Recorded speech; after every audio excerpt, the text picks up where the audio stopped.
যেকোনো একটা জেল থেকে কাউকে ওরমভাবে ছাড়িয়ে আনা, আর যেখানে ওকে সবাই মানে অ্যাজ এ হাউসওয়াইফ চেনে, মানে একটা হাউসওয়াইফ চাইলেও যে কতটা লেভেলে যেতে পারে। তো আবার চলে এসেছি নতুন একটা রিয়াকশন ভিডিও নিয়ে। আজকে যে ভিডিওটার উপর রিয়াকশন করব সেটা একটা হিন্দি ট্রেলার, সাভি। এখানে দিব্যা খোসলা আছে, অনিল কাপুর আছে, হর্ষবর্ধন রানে আছে।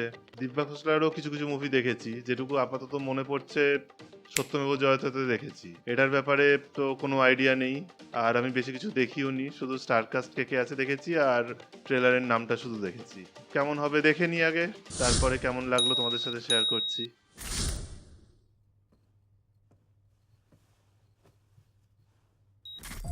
अगर आप सब ये वीडियो देख रहे हैं तो आप जानते हैं कि मैं एक क्रिमिनल हूँ, যা প্রথমেই ক্রিমিনাল বললো নিজেকে। पर ये पूरी कहानी नहीं है। What do you guys want? You're under arrest for the murder of Stephanie Fowler. What? Ma'am, there has to be some confusion. मैंने कुछ नहीं किया. Let me talk to my wife. Mama, SCARED. Me too. Prison में नकुल ने उनके drugs रखने से मना कर दिया. नकुल पर थ्रेट है सावी. पापा घर वापस आ रहे हैं, कब? बहुत जल्दी। हर ताले की चाबी है. बस बनाने वाला चाहिए.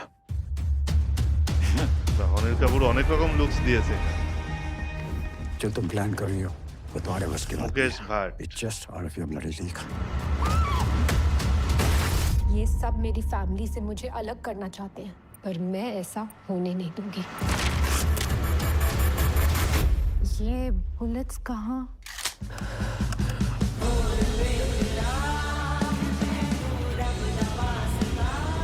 मैं इंग्लैंड की सबसे खतरनाक जेल ब्रेक करने जा रही हूँ। আরে বাস।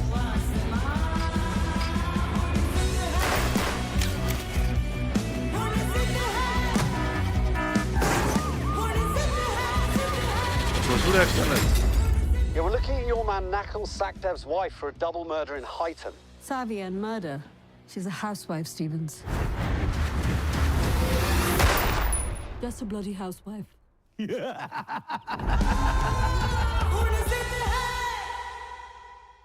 বাহ, স্টোরিটা বেশ ভালোই লাগলো। আচ্ছা, আপ তুমারে হাওয়ালে বতন সাথীও, ওটাতেও দেখেছিলাম। ঠিক ঠিক ঠিক, যদিও মুভিটা আমি পুরোটা দেখিনি, তবে মনে পড়েছে।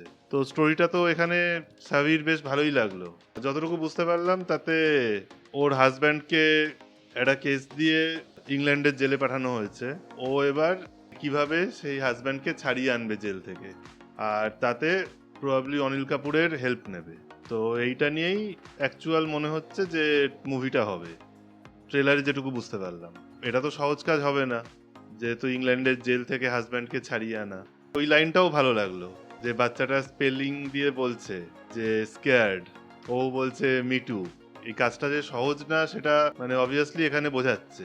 টার্গেট তো আছে একটা, বাট কাজ সহজ নয়। যে কোনো একটা জেল থেকে কাউকে ওরমভাবে ছাড়িয়ে আনা, আর যেখানে ওকে সবাই অ্যাজ এ হাউসওয়াইফ চেনে। একটা তো জায়গায় একটা ডায়লগ দেখালো যে মানে পুলিশ অবাক হয়ে যাচ্ছে, মানে একটা হাউসওয়াইফ চাইলেও যে কতটা লেভেলে যেতে পারে। তো এখানে মনে হচ্ছে সেই টাইপেরই একটা কিছু দেখাবে। স্টোরি লাইনটা ভালো, প্লাস একটু আনকমনও আছে। অ্যাক্টিং তো আমার ভালোই লেগেছে, দিব্যা খোসলার অ্যাক্টিংও ভালো লেগেছে। অনিল কাপুরকে বিভিন্ন টাইপের লুকসে দেখালো। হর্ষবর্ধন রানেকে মুভিতে আরো ভালো দেখা যাবে, এখানে খুব একটা বেশি তো দেখায়নি। তো ওভারঅল আমার স্টোরিটাও ভালো লাগলো, ট্রেলারটাও আমার ভালো লেগেছে, আর এই মুভিটা আমার দেখারও ইচ্ছা রইলো, যেহেতু একটু আনকমন আছে। আর তোমাদের কেমন লাগলো তোমরা কমেন্ট সেকশনে জানাও। আমার এই ভিডিও যদি ভালো লেগে থাকে লাইক শেয়ার সাবস্ক্রাইব করে দিও, আর একটু সাপোর্টও করে দিও আমাদের। আজকের মতো চলো, tata, bye bye, good night.